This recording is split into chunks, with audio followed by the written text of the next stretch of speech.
Tapi pada akhirnya kita sangat mengharapkan mereka harus kembali membangun bangsanya, membangun masyarakatnya. Kalau dia dari perguruan tinggi, membangun institusinya sehingga dia lebih memajukan institusi pendidikan tinggi khususnya ya, dan lebih besar lagi berkontribusi pada penguatan pemecahan permasalahan yang dihadapi oleh bangsa Indonesia. Special package nih Pak ya PMDSU ini ya.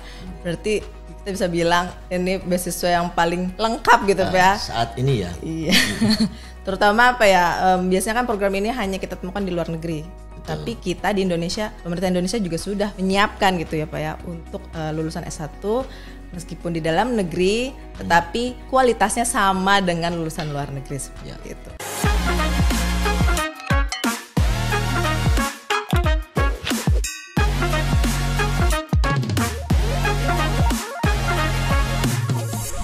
Semangat pagi insan dikti yang berbahagia. Hari ini kita kedatangan tamu yang spesial. Beliau adalah Bapak Direktur Sumber Daya dari Direktorat Jenderal Pendidikan Tinggi, Bapak Dr. Haji Muhammad Sofwan Effendi, Magister Pendidikan. Semangat pagi Bapak. Semangat pagi semuanya insan dikti. Baiklah, kalau saya lihat dari highlight CV Bapak, teman-teman insan dikti, Bapak Direktur Sofwan Effendi ini memiliki banyak sekali pengalaman terutama di bidang manajerial. Beliau pernah menjadi Direktur Riset di LPDP. Dan beliau juga pernah menjadi Direktur Beasiswa. Ya.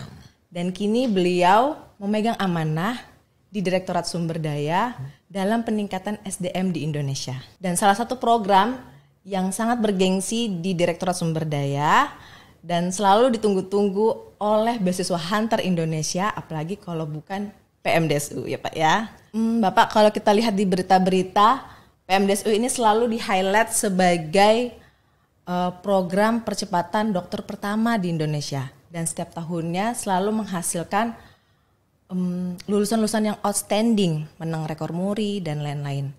Nah, menurut Bapak, apakah PMDSU ini bisa atau berpotensi besar menjadi terobosan kebijakan dalam mendukung program pemerintah seperti halnya manajemen talenta nasional, Pak?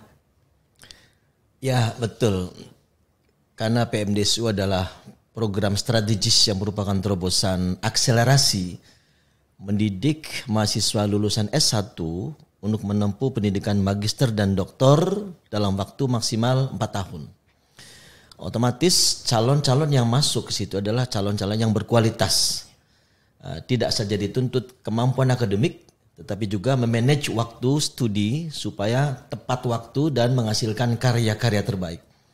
Salah satu kewajiban misalnya setiap mahasiswa PMDSU harus menghasilkan karya ilmiah yang terbit di jurnal internasional berputasi minimal 2 dalam kurun waktu 4 tahun. Itu tidak mudah bagi sembarang orang, tapi bagi anak-anak yang berkualitas itu ada sesuatu yang challenging ya, yang merupakan suatu prestasi luar biasa. Kemudian keunggulan dari PMDSU ini kita semua tahu ya, mungkin teman-teman juga yang ingin mendaftar atau menjadi kandidat PMDSU tahu bahwa di PMDSU ini ada program yang menarik yaitu PKPI. Nah, PKPI ini kan Pak, menurut pengalaman saya juga sebagai batch 1, itu bisa dilaksanakan di luar negeri. Ya. Akan tetapi apakah mungkin PKPI ini dilakukan di dalam negeri? Misalnya collab dengan BRIN misalnya seperti itu Pak? Ya, sangat mungkin ya. Dalam 3 tahun terakhir ini Kementerian Pendidikan, Kebudayaan, Riset dan Teknologi sudah menerapkan kebijakan Kampus Merdeka. Nah, kebijakan Kampus Merdeka itu adalah mengkolaborasikan pendidikan akademik dengan pendidikan di luar kampus atau pendidikan profesional atau berbasis problem based learning. Sehingga anak-anak kuliah khususnya S1 menuju S2 maupun S3 itu diberi kesempatan berkolaborasi dengan mitra kerja di luar kampus. Nah, sama dengan PMDSU, PKPI yang selama ini didorong masuk ke dunia ilmiah atau dunia penelitian, ke depan kita akan kolaborasikan, bisa dikombinasikan antara penelitian di luar negeri dengan penelitian di industri. Berarti blended seperti itu. Blended learning atau blended research. Jadi setiap mahasiswa PMDSU berhak ya merencanakan karirnya dalam PKPI atau perencanaan penelitiannya itu baik di luar negeri maupun di dalam negeri, termasuk tadi yang disebutkan bisa magang di HILIPI, bisa magang di BRIN, bisa magang di lembaga-lembaga riset lainnya di Indonesia supaya bisa mengambil manfaat sebanyak-banyaknya, tidak hanya dari sisi akademis riset yang sesuai bidang keilmuannya, tetapi juga mengambil pengalaman lain yang ada di dunia industri atau lembaga-lembaga penelitian yang selama ini sudah berkiprah. Nah, menarik nih ya terkait dengan industri. Industri kan sekarang lebih banyak diangkat ya Pak, terutama terkait dengan Kampus Merdeka. Sekarang bahkan ada program praktisi mengajar seperti itu, di mana yang menjadi dosen atau lecturer di sini bisa dari industri. Nah, apakah memungkinkan Bapak untuk seorang promotor itu berasal dari industri? Sangat mungkin ya. Kita ingat tanggal 3 Juni yang lalu, Mas Menteri, Mas Nadiem Anwar Makarim sudah meluncurkan satu program yang kita kenal dengan MB episode ke-20 ya. Itu terkait dengan praktisi mengajar. Nah, praktisi mengajar itu para profesional dari luar kampus dihadirkan ke dalam kelas untuk berkolaborasi dengan dosen yang selama ini mengampu mata kuliah tertentu. Harapannya adalah para mahasiswa mendapat bekal dari dua sisi yang saling menguntungkan.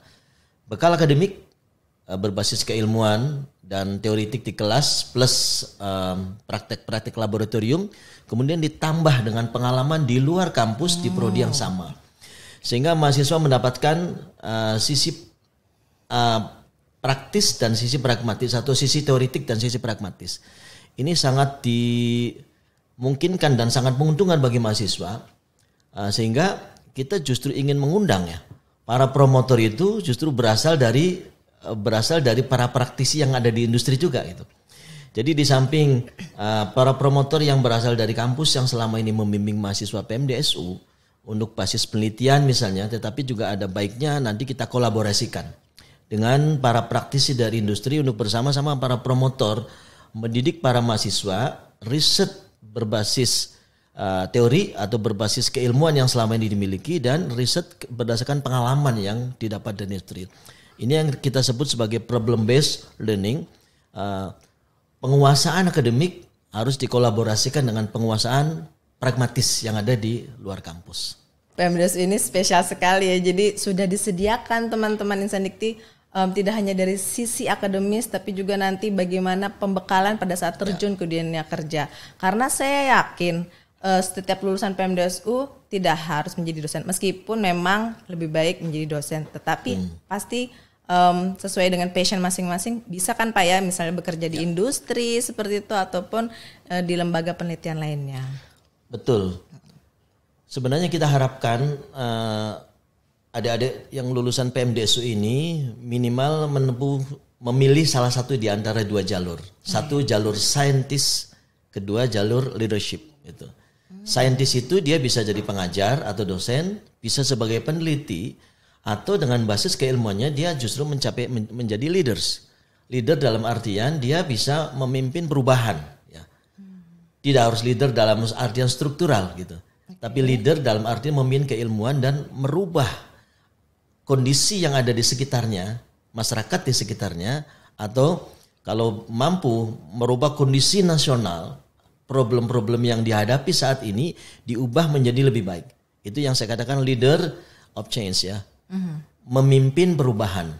Satu lagi saintis, dia harus melahirkan produk-produk riset baru yang menghasilkan inovasi, menghasilkan paten, menghasilkan luaran-luaran yang nantinya akan berkontribusi pada penguatan kapasitas atau kapasitas keilmuan, wawasan keilmuan, atau bahkan yang dibutuhkan oleh masyarakat sekitar berupa produk-produk yang langsung dihilirisasi oleh industri atau minimal berkontribusi tidak ada penguatan mengedukasi masyarakat dengan basis keilmuan yang selama ini dia miliki.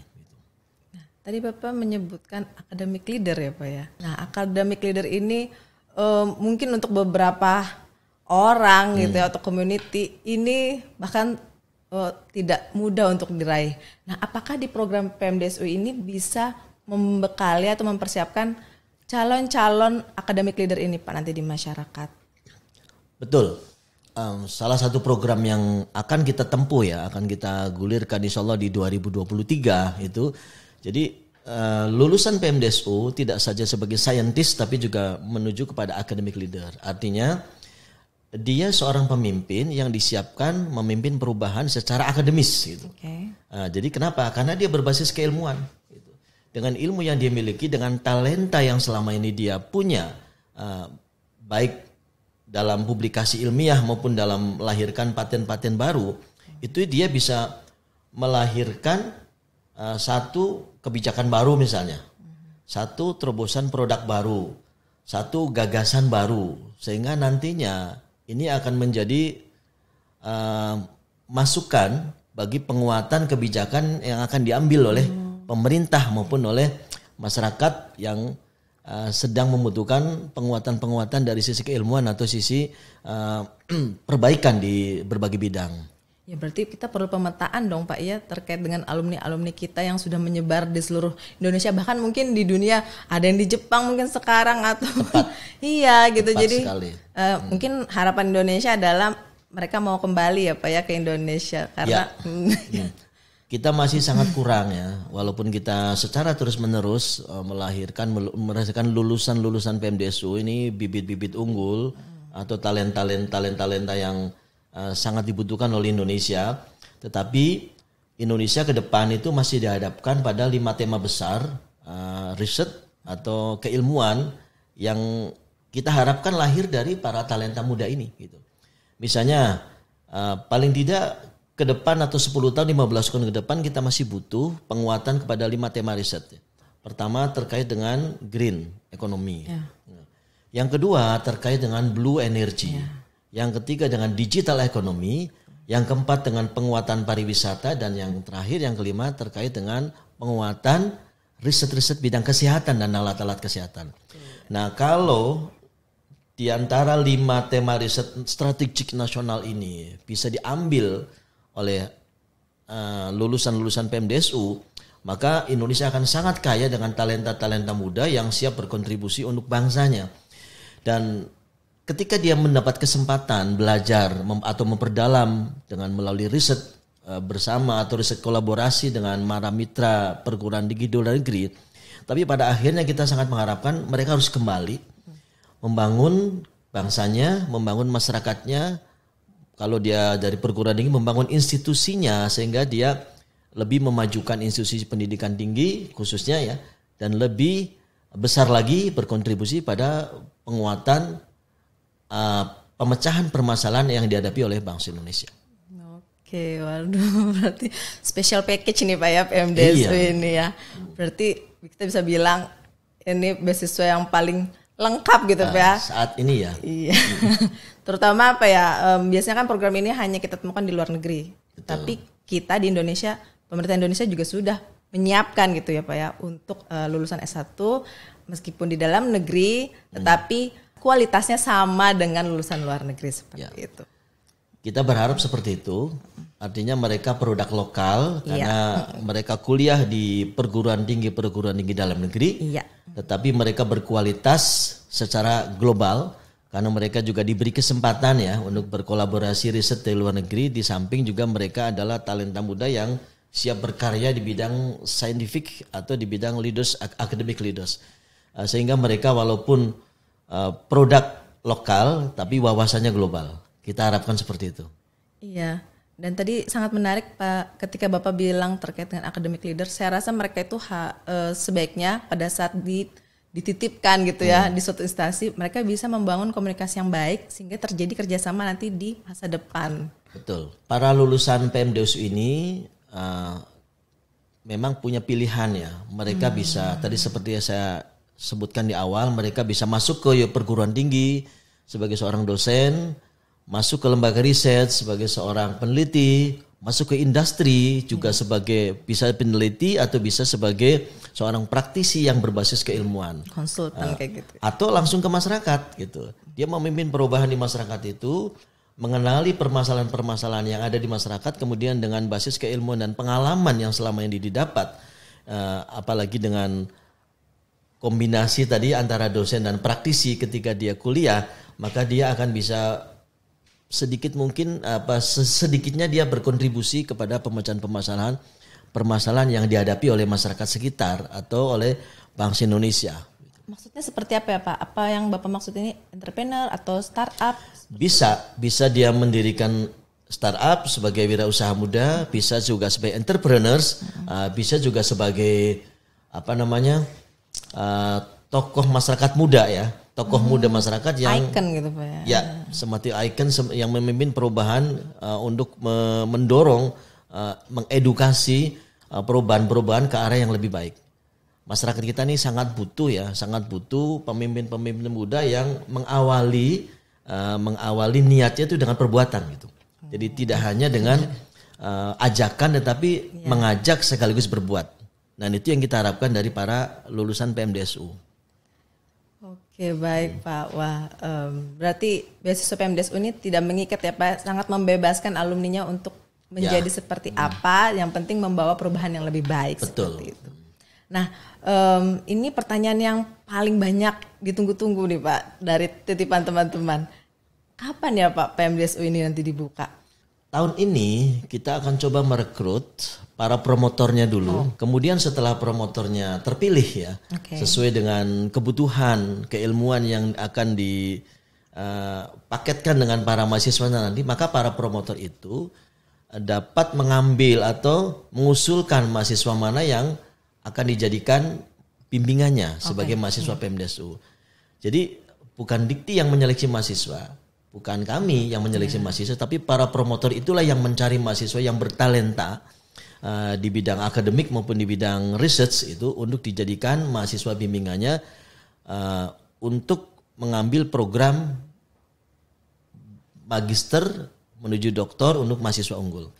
Jadi mereka tahu persis apa yang harus dilakukan selama 4 tahun karena mereka harus membimbing dari awal, kemudian mendorong para mahasiswa itu mencapai jenjang akademik dengan capaian tertinggi, tetapi juga dengan kompetensi yang diharapkan bisa memenuhi kebutuhan dunia di luar kampus ya. Iya. Apakah dunia industri atau ke dunia lembaga-lembaga riset atau masyarakat pada umumnya. Tahun ini adalah khusus untuk promotor. Mungkin Bapak ada pesan untuk penyelenggara PMDSU di Indonesia? Mari Bapak Ibu para profesor dari PTN maupun PTS di lingkungan Ditjen Dikti Ristek bertindak sebagai promotor, mempersiapkan diri sebagai promotor, dan kita akan rekrut mahasiswa PMDSU sebanyak yang kita bisa agar bisa melahirkan generasi-generasi yang bertalenta, generasi-generasi yang berkualitas di bidang akademik maupun di bidang sains dan academic leaders. Sehingga kita bisa mempersiapkan para generasi tersebut untuk menyongsong Indonesia menuju tahun 2045 sebagai tahun keemasan Indonesia, di mana pada saat itu Indonesia akan genap mencapai 100 tahun merdeka. Terima kasih. Semoga kita tetap jaya dan Insan Dikti tetap semangat menyongsong generasi emas Indonesia. Terima kasih. Baik Bapak, terima kasih banyak Bapak atas kehadiran Bapak telah meluangkan waktu di Dikti Menyapa hari ini. Semoga sehat selalu untuk Bapak dan sukses terus.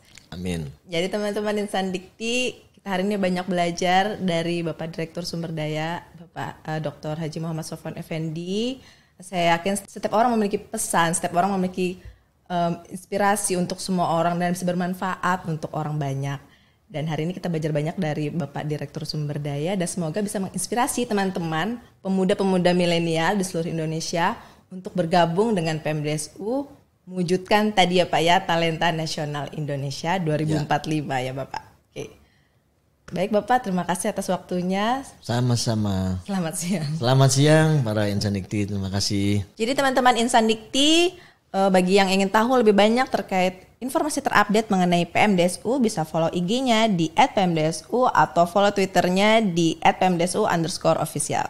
Saya akhiri dan sampai ketemu lagi di episode berikutnya.